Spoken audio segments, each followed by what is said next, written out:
преддверии Нового года в спорткомплексе зимних видов спорта в Ашхабаде состоялся концерт иранского рэп-исполнителя туркменского происхождения Эмина Расена.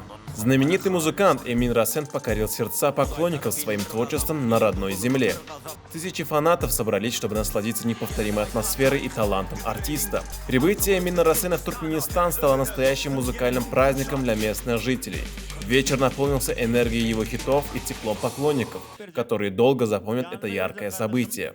Men Emin İran rapçisi Türkmen rap okuyan. Aslında okan aydınlarım Türkmenin tarih barasında, durmuş barada gerçek sözler. İlk baştan Allah azana köp şükür ediyen nesip etti. Ata vatana gelmek, Türkmenistan'a gelmek. Bilerin toprakları bir de köp mukaddes. Sonra da hurmatlı kahraman arkadaşımızdan teşekkür ediyen hem de arkadaşlı kahraman serdarımızdan sebebi de yol açtı. İki devletin dostluğuna sebep oldu. Yaşlar uzak olsun, işler rivas olsun. Bu yıl aydınlarım, soğuğatım benim aydınlarım, yüreğimden coşan aydınlar. Ata babalarımız barada, değerlerimiz, tarihimiz barada, Türkmenin durmuşu iyili barada. Hem de Türkmen halkıma da, iyilimi de ağzı birlik, zansağlık dileyin.